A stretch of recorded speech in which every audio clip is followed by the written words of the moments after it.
Um, the first thing we need to talk about is angle measure. So we use angle to find trig functions of angles. And there's two ways that we represent angles: radians and then degrees. And to be honest, we kind of like degrees better. I mean, radians better. Prefer radians because we can multiply by radians.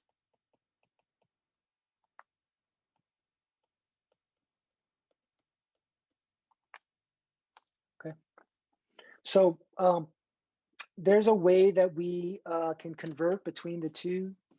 And I guess the basic idea is that when you have 180 degrees, that's equal to pi radians. Professor, are you writing right now? We don't see I anything. am. You don't see anything. Let me There you go. reshare my Thank you. screen. Uh-huh.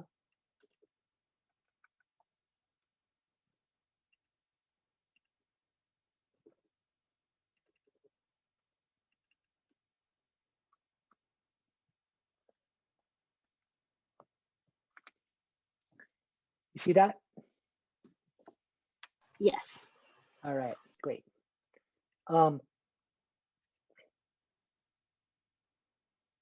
so from this, you can sort of create different formulas. Like you could say, oh, I mean, this is the basic one, but you could sort of say, oh, 1 degree is equal to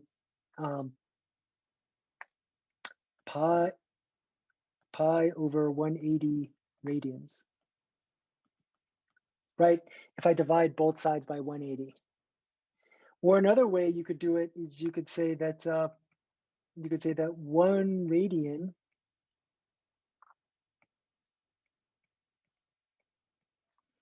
is equal to 180 divided by pi degrees. Okay. So I almost think of each of these guys as like two different formulas: one to convert from degrees to radians, the other one to convert from radians to degrees, right?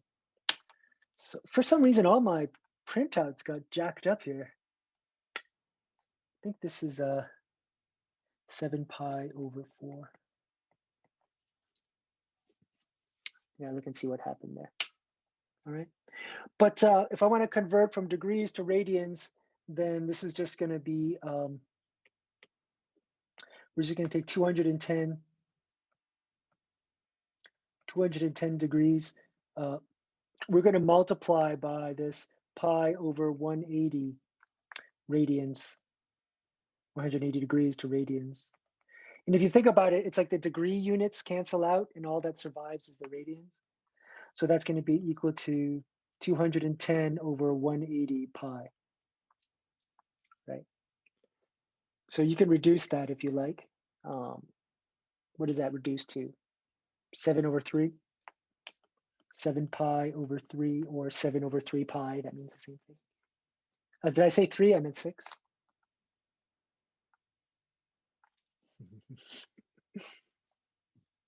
Okay. We could do the same thing with in the opposite direction. So if I have 7 pi over 4 radians and I want to convert that to degrees, I'm going to multiply by 180 degrees over pi radians. And then you're going to see that, oh, the pi's cancel out. The units of radians survive. So you're going to basically get 7 times 180 divided by 4 is 45. That's 7 times 45 degrees. That's equal to 315 degrees. Okay, so we're finding trig values of angles, right? And then one of the big use cases for trig is, we work with a lot of right triangle stuff. So I would say that there's sort of three main approaches to trigonometry. The first approach is what we call right triangle trigonometry. And that's what we're going to start off with here first. The second approach is called the unit circle approach. And that's what we're going to do next. And then the last, oh my God. Sorry, I'm just looking at how none of my numbers came out. I'll maybe print this out again. And then the third point of, we also have a bunch of trig identities. And then the third point of view is using graphs. So I think we need to review this, but some of you might already be experts at this. Okay. So let's talk about the right triangle trigonometry approach first. We only have not that much time left, so let's do this. So I guess the first thing I'm going to say is that we're going to draw a right triangle like this. And the way that we indicate that we have a right triangle is we put a little square where the right angle is. So once I put a little square here, that means it's a right triangle. And the longest side we'll call C, and the shortest side we'll call A, and the middle side we'll call B. And what the Pythagorean theorem basically says, C squared is equal to A squared plus B squared. So that gives a relationship between the lengths of the three sides.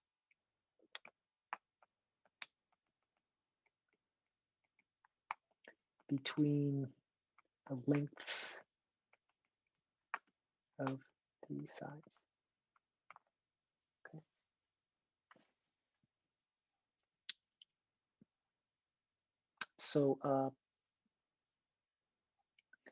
So when we're doing right triangle trigonometry, we actually don't use those letters A, B, and C.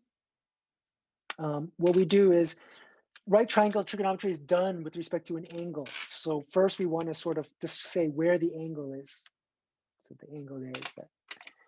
Then the hypotenuse is the longest side. So it's the longest.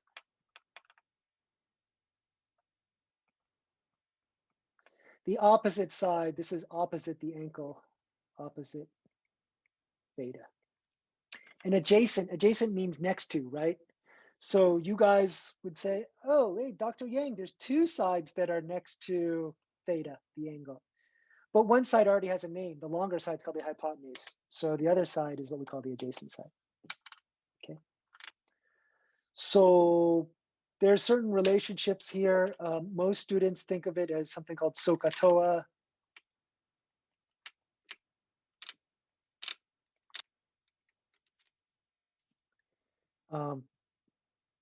And it basically is trying to group together the three main trig functions. So we have sine of theta is equal to the opposite over the hypotenuse. And cosine of theta is equal to the adjacent over the hypotenuse. And tangent of theta is equal to the opposite over the adjacent. So you see how, if you looked at these letters, SOH, that's the so part, CAH, that's the ca part, TOA, that's the tangent part. We're going to learn about identities. Like, down here, I have all these identities. And some of the identities we have is something called the reciprocal identity. So if you look at cosecant of theta, a reciprocal means 1 over, you invert it.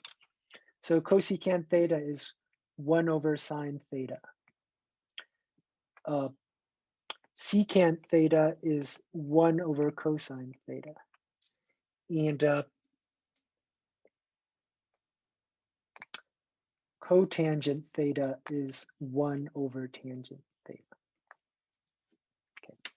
So one way that you might try to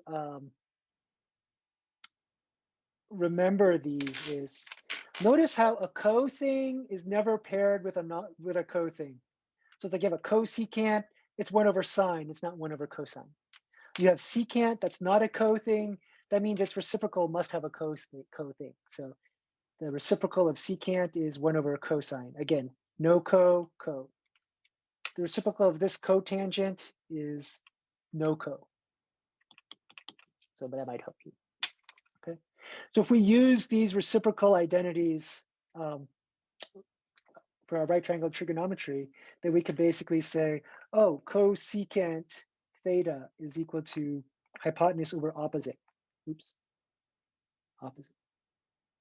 We just, I keep writing theta. Opposite. We just take the reciprocal, we just invert it. Secant theta is just hypotenuse over adjacent.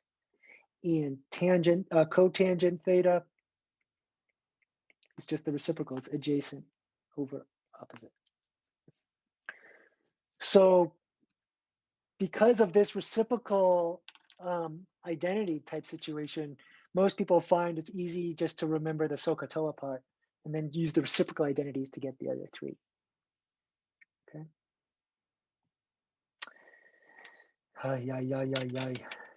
So let me draw a picture here. Your worksheets have these things, right? Like you're not filling this in. It's just mine that has it like this. Is that correct, Catherine? You got it all? Yeah, okay. I'm not sure what happened to mine. So I think this is a theta.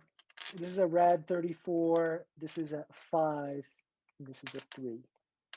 So I bet if we took 3 squared plus 5 squared and then took the square root of that, you would get square root of 34 because the Pythagorean theorem has to hold.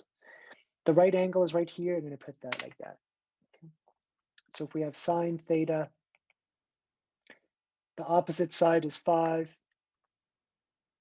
The hypotenuse side is rad 34, right? If you look at cosine theta, the adjacent side is 3, the hypotenuse is rad 34.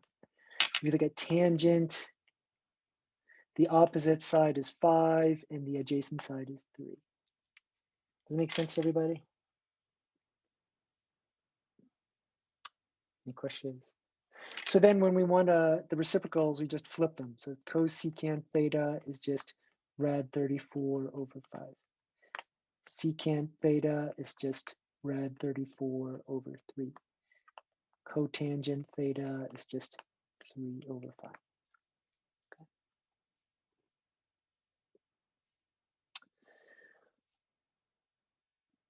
Oh, somehow my picture got moved down there. Oops.